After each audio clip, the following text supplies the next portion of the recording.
The stagecoach nearly tipped on its side when the wheel struck a deep rut, and Clara Whitfield felt her heart slam hard against her ribs. For one terrible second, she thought this was how her new life would end, tossed into the mud of a place she had never seen.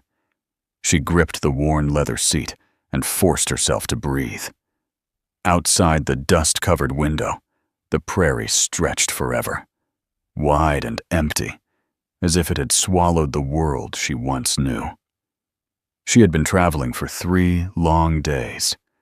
3 days of rough roads, cold nights, and quiet thoughts that would not leave her alone. Every mile carried her farther from Missouri, farther from her small town, where people whispered about her future with pity in their voices. At 24, with both parents gone, and no land or dowry to her name, Clara had learned that hope could be a thin blanket in a harsh world. Her fingers brushed the folded letter tucked inside her traveling case. The paper was soft at the edges from being opened so many times. She did not need to read it again. She knew every word by heart. Samuel Morrison seeks hard-working woman for matrimony. Ranch established. Children welcome. Protestant preferred. There had been nothing sweet in those words. No promises of love or laughter. Just need. Just duty. Just survival. But Clara had not been searching for poetry. She had been searching for a place to belong. Across from her, an older widow sat stiff and silent, her hands folded around a small Bible. A traveling salesman slept in the corner, his sample case resting on his chest. The stagecoach creaked and groaned like an old animal forced to keep moving long after it should have stopped. When the driver finally halted the team near a small water trough, Clara stepped down onto the prairie. The air smelled of dry grass and distant rain. She lifted her face toward the sky and saw dark clouds gathering far off on the horizon. "How much farther to Cedar Ridge?" she asked the driver quietly. He spat into the dust and shrugged. "Another day, maybe a day and a half if the weather holds." She nodded and swallowed the tightness in her throat. She had exactly $3 left in her small purse, enough for a few meals, not enough to turn back. This journey was not just a choice, it was her only chance. By late afternoon, thunder rolled low across the plains. The horses grew restless. Rain came without warning, but sharp and heavy, striking the roof of the coach like thrown stones. The trail turned slick and dangerous. Wheels slipped. The entire carriage leaned hard to one side. "Hold on!" the driver shouted. Clara pressed her eyes shut and whispered a prayer. The stage swayed again, but did not fall. Somehow the horses dragged it forward through mud and wind, until at last a faint cluster of lights appeared in the distance. They reached a small trading post just before full dark. Clara ran inside with the others, her dress soaked and clinging to her skin. The shop owner shook his head when the driver asked about repairs. "Axle's cracked. Can't fix that in this weather. 2 days at least." 2 days. Clara felt her stomach sink. Would Samuel think she had changed her mind? Would he assume she never meant to come? But that night she slept on the wooden floor with her traveling case beneath her head. The widow whispered prayers into the darkness. Wind howled outside, shaking the thin walls. Clara stared up at the ceiling and tried to picture Sunrise Valley Ranch.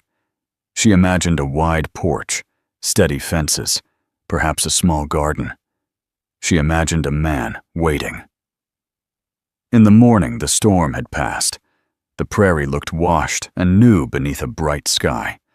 Clara helped the shopkeeper's wife cook and clean in exchange for her meals while they waited for repairs. She worked without complaint. She had learned long ago that tears did not fill empty plates. 3 days later, the stagecoach rolled west again. As they neared their final stop, Clara pressed her face to the window. Her heart beat fast. This was it, the place where she would begin again. But the coach slowed before a weathered barn and a sturdy wooden house with smoke rising from the chimney. A tall man stood nearby, his hat shading his face. "That must be Samuel Morrison," Clara whispered to herself. "Whispering Creek Ranch!" the driver called out. Clara frowned. "I'm meant for Sunrise Valley Ranch," she said quickly. "Outside Cedar Ridge." The driver unfolded his paper and squinted. "Says here, Whispering Creek Ranch for Miss Clara Whitfield." Her breath caught. There must be some mistake. The tall man began walking toward the coach. His stride was steady, confident. When he came close, Clara saw he was younger than she expected, maybe 35. His skin was sun-browned, his eyes sharp but not unkind. "Ma'am," he said, stopping a few steps away. "I'm Eli Turner. This is Whispering Creek Ranch. You look like you're searching for someone." "I'm supposed to marry Samuel Morrison," Clara said, clutching her case tightly. "Sunrise Valley Ranch." Eli blinked once. "I don't know any Samuel Morrison, and I surely did not send for a bride." The words struck her like cold water. Behind her, the driver tipped his hat. "Company rules, miss. This is where the manifest says to leave you." "You can't just leave me here," she cried. But he was already climbing back up to his seat. The horses lurched forward. Within seconds, the stagecoach was rolling away, leaving Clara standing alone in a cloud of red dust. Silence settled heavy around her. She turned slowly to face Eli Turner. For a long moment, neither of them spoke. The prairie wind moved through the grass with a lonely sound. "Well," Eli said at last, removing his hat. "Seems there's been a mix-up. You can't stand out here all evening. Come inside." Every lesson Clara had ever been taught told her to refuse. A decent woman did not enter a stranger's home without a chaperone. But the sun was sinking fast. The air was already cooling. She had no money, no horse, and no idea where Sunrise Valley might even be. "I suppose I have no choice," she said softly. He nodded once and led her toward the house. Inside, the cabin was simple but clean. A fire burned warmly in the hearth. The smell of stew filled the air. Clara placed her case by the door and sat carefully at the table, trying to steady her trembling hands. "Coffee?" Eli asked. "Thank you." Before she could take more than a sip, the front door burst open. A small girl ran inside, her dress hem-muddy and her dark hair tied into loose pigtails. Papa Buttercup's better. Jake says she might." She stopped mid-sentence when she saw Clara. Wide brown eyes studied her without fear. "Lily," Eli said gently. "This is Miss Whitfield. She's staying for supper." The little girl stepped closer, her head tilted slightly. "Are you lost?" Clara managed a faint smile. "Yes, sweetheart, I think I am." "Papa finds lost calves all the time," Lily said seriously. "He always brings them home." Something inside Clara's chest tightened. Eli cleared his throat. "Wash up for supper, little bird." When Lily skipped away, Clara looked down at her coffee cup. The warmth from the fire crept into her fingers.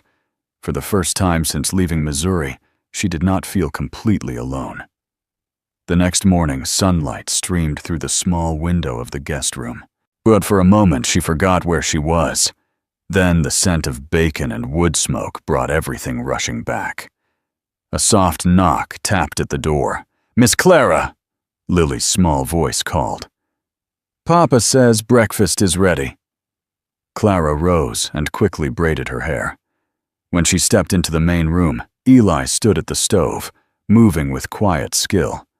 The table was already set. "Morning," he said. "Good morning."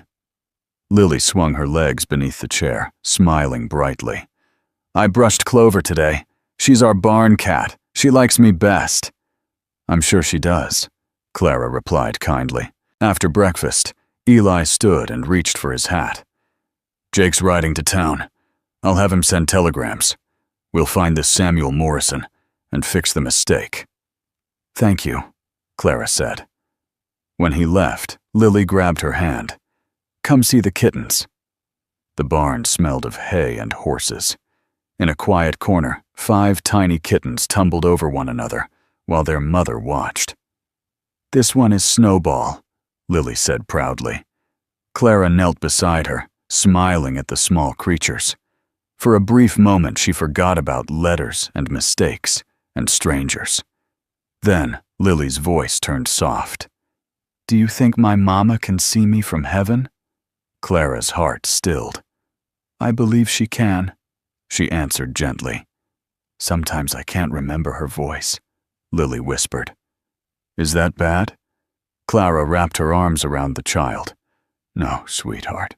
Love stays even when memories fade. Lily rested her head against Clara's shoulder, and in that quiet barn, with sunlight spilling through wooden slats and dust floating in the air, Clara felt something she had not expected to feel on this journey. Not fear, not regret, but the first small spark of belonging. She had been delivered to the wrong ranch. But as Lily's small hand tightened around hers, Clara could not help wondering if perhaps she had not been lost after all. The days that followed did not feel like days to Clara. They felt like borrowed time. Each morning she woke with the same thought pressing heavy against her chest. At any moment a telegram could arrive. At any moment someone could say the mistake had been fixed. At any moment she would have to pack her case and leave. Eli kept his word. A Jake rode into town and sent messages in every direction. To Cedar Ridge, to nearby settlements, even farther north, where larger ranches were known to advertise for brides. They waited for answers that did not come. While they waited, life at Whispering Creek Ranch went on. Clara refused to sit idle. She rose before sunrise and helped with breakfast. She mended shirts that had been worn thin at the elbows. She scrubbed floors, aired bedding, and organized shelves that had not been touched since Eli's wife passed. She did not ask about the woman who had lived there before. The house carried her memory in quiet ways. In the lace curtain, yellowed by sun. In a chipped teacup, carefully set apart from the others. Lily followed Clara everywhere. She watched her knead dough and asked endless questions. But she sat still while Clara braided her hair into neat plaits instead of the loose knots Eli usually managed. She giggled when Clara pretended not to notice flour on her nose. Eli observed it all in silence. One afternoon, Clara stood at the wash line, pinning damp shirts to the rope when Eli approached from the barn. You don't have to do all this, he said. She did not look at him. I would feel useless if I did nothing. You're not useless. The words were simple, but they warmed her more than the sun overhead. That evening, Jake returned from town with news. He removed his hat slowly, his expression careful. I asked at the telegraph office. Nobody's heard of a Samuel Morrison connected to Sunrise Valley Ranch. Not in this territory. Clara felt the ground tilt slightly beneath her. That can't be right, she whispered. I have letters. Jake shifted his weight. Could be a false name. Happens sometimes. Men promise things they never intend to keep. The truth settled heavy and cold. Clara excused herself and stepped outside. The prairie stretched wide and endless before her. She had crossed half the country, chasing a man who might never have existed. Eli followed her onto the porch, but kept his distance. I'm sorry, he said quietly. She nodded, staring ahead. I thought I was careful. I thought I was sensible. You were brave, he replied. She laughed softly, but there was no humor in it. Brave women do not arrive at the wrong ranch with $3 and a broken promise. He stepped closer. Brave women do not give up either. That night, Clara sat alone at the small table after Lily had gone to bed. The lamp burned low, but she unfolded the letters one last time and studied the careful handwriting. She searched for clues she might have missed. A smudge. A sign. Anything that would prove she had not been foolish. Eli entered quietly and sat across from her. "What will you do?" he asked. She folded the papers neatly. "I do not know." "You can stay," he said at once. She looked up, startled. "You would keep me here?" she asked. "You've done more good in this house in 3 weeks than I've managed in 3 years, he answered. Lily laughs again. She sleeps without waking. She talks about you from sunrise to sunset. Clara swallowed hard. "And you?" He hesitated.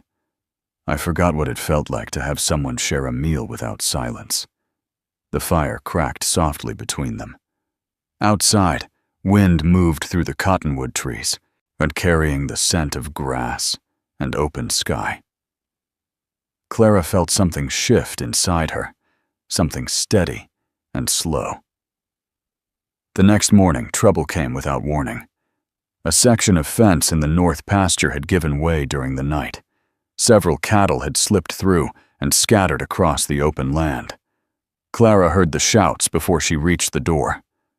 "I'll help," she called, pulling on her boots. "Stay with Lily," Eli shouted back. But Clara was already moving. She mounted Daisy, the gentle chestnut mare Lily adored, and rode hard across the field. Wind whipped her hair loose from its braid. Dust rose around her like smoke. She spotted a small calf near a dry gully, separated and frightened. Without thinking, she dismounted and approached slowly, murmuring soft words as she had seen Eli do. Behind her, hoofbeats thundered closer. Clara, wait!" Eli called. The earth beneath her boots shifted suddenly. The bank crumbled. She slipped forward, grasping at brittle grass as the edge gave way. Strong hands seized her arm. "I've got you," Eli said through clenched teeth. For a breathless moment, both of them hovered at the edge. Then he pulled her back onto solid ground. They fell into the dust together, breathing hard. "You could have been killed," he said, anger and fear tangled in his voice. "So could you," she answered. He stared at her, and something in his expression changed. He was no longer looking at a stranded stranger. He was looking at a woman who had chosen to stand beside him. "You're stubborn," he muttered. She gave a faint smile. "So are you." When they returned to the house, Lily ran toward them, tears streaking her cheeks. "Papa, Miss Clara, are you hurt?" Eli knelt and hugged her tightly. "We're fine, little bird." Lily turned to Clara and wrapped her arms around her waist. "I prayed," she said earnestly. "I asked God to keep my mama safe." The word hung in the air. Clara felt her breath catch. Eli did not correct her.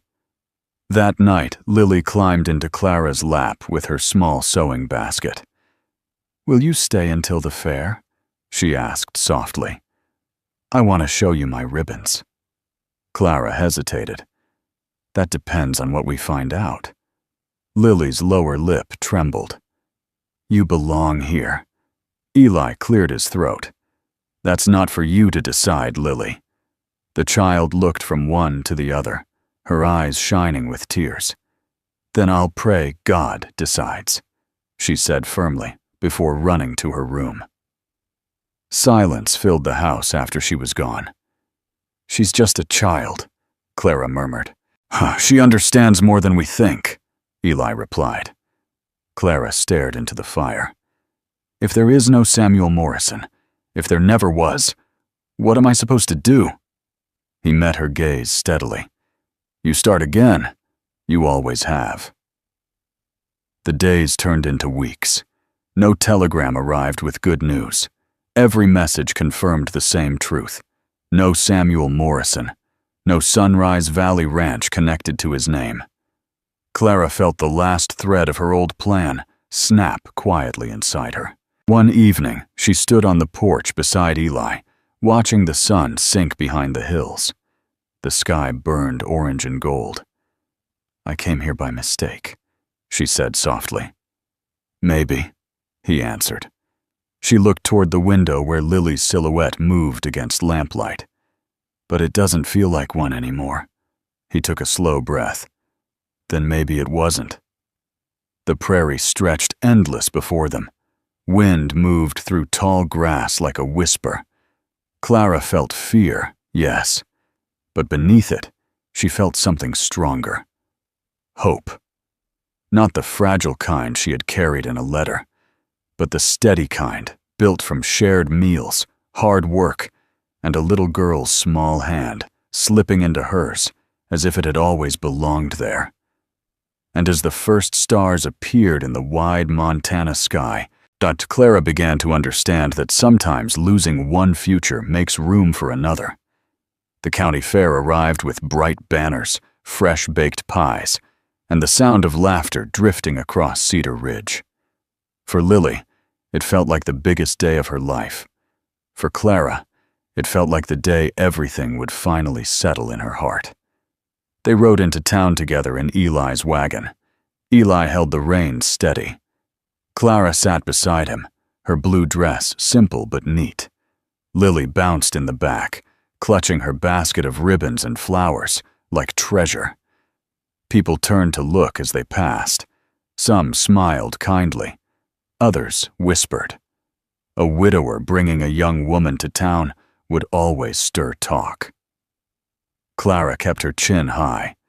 She had spent too many years shrinking herself to please others. She would not do it again. At the fairgrounds, Lily hurried to the children's table, laying out her stitched ribbons with proud hands. "Miss Clara helped me," she told anyone who would listen. Clara felt warmth rise to her cheeks, but she did not step back from the words. She stood behind Lily, steady and close. When the judge announced the winners, Lily won second place.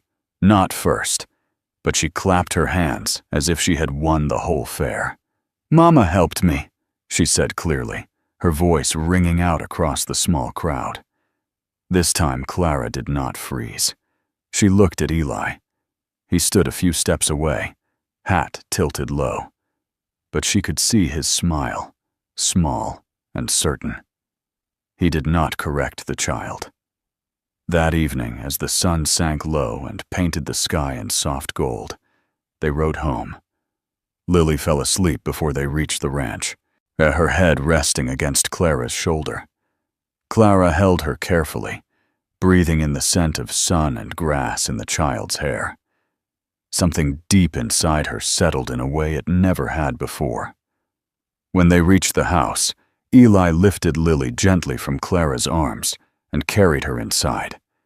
He laid her in bed and returned to the porch where Clara stood watching the last light fade. For a long moment, neither of them spoke. "She called you Mama," he said at last. Clara nodded slowly. "I did not have the heart to tell her otherwise." "Good," he replied quietly. She turned toward him. "Because she's right." The words were not loud. They did not need to be. Clara felt her breath catch. "Eli," she began softly, "I came here because I had nowhere else to go. I thought I was walking toward a future that was safe and sensible, but instead I found out it was built on lies." He stepped closer, but not so close that she felt crowded. "And what did you find instead?" he asked. She looked toward the barn, toward the fields, toward the house glowing warm behind them. "I found a child who needed someone to braid her hair and sit beside her at night. I found a man who works harder than anyone I've ever known and still thinks he is not enough. I found a place that feels like home." The prairie wind moved gently around them. "I don't want to leave," she said. Eli's jaw tightened slightly. You wouldn't have to. Silence stretched between them, but it was not heavy. It was full. I will not be another burden to you, Clara added quietly. You are not a burden, he said firmly. You are the best thing that has walked through my door in years. Her eyes stung. And Lily? She asked. He looked toward the small window where a soft lamp burned. She lost her mother too soon, he said. I have tried to be both father and mother, but there are things I cannot give her. You give them without trying. Clara folded her hands in front of her to keep them from trembling. I cannot take her mother's place, she whispered. I am not asking you to replace anyone, he said. I am asking if you will build something new with us. The words were simple, honest, steady. Clara felt the fear that had followed her from Missouri finally loosen its hold. I would stay, she said slowly, but not as a guest, not as someone waiting to leave. Eli understood. He removed his hat and held it in his hands. Then stay as my wife, he said. There was no grand speech, no kneeling in the dirt, just truth, spoken plain. Clara's heart pounded. This was not the careful arrangement she had once planned. This was not a letter written in tidy ink. This was a man who had pulled her from the edge of a crumbling bank, a child who had wrapped small arms around her waist and called her mama without fear. Yes, she said. The word felt like stepping into sunlight.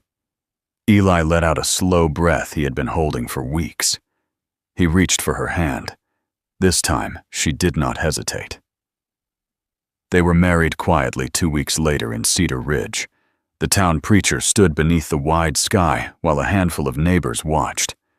Lily held a small bouquet of wildflowers and beamed so brightly it seemed she carried her own light. When the preacher finished, Lily ran forward before anyone else. Now you really are my mama, she declared proudly. Aunt Clara knelt and gathered her into a tight embrace. Yes, she whispered, if you will have me. I already do, Lily answered. Life at Whispering Creek Ranch did not turn easy overnight. The work was still hard. Winters still came sharp and long. Fences still broke, and calves still wandered. But the house was different. Laughter-filled rooms that once held silence. Supper was shared without loneliness. Lily slept peacefully, her nightmares fading with each passing month. Clara planted a small garden beside the porch. She hung fresh curtains in the kitchen. She sang softly while she worked, filling the air with gentle sound. One evening, months later, Clara stood at the edge of the pasture, watching Eli teach Lily how to toss a rope. The sky above Montana stretched wide and endless, painted in shades of pink and blue. Yet she thought back to the moment the stagecoach had rolled away, leaving her alone in a cloud of dust. She had believed her life was over. She had believed she had been foolish. Instead, she had been delivered to the wrong ranch. And that wrong ranch had given her everything she had once prayed for. Eli walked toward her, Lily running ahead, with bright laughter trailing behind. Papa says I can help with the calves tomorrow, Lily announced. We will see about that, Clara replied with a smile. Lily grinned up at her. Mama always says that. Eli slipped his hand into Clara's. The prairie wind moved softly through the grass. Clara looked out across the land that no longer felt strange. The land that held her home, her husband, her child. Sometimes the road you choose disappears beneath your feet. At sometimes the letter you trust leads nowhere. But sometimes the wrong destination is the very place you were meant to find. And as the sun dipped below the horizon and the first stars shimmered above Whispering Creek Ranch, Clara knew one simple truth. She had arrived exactly where she belonged.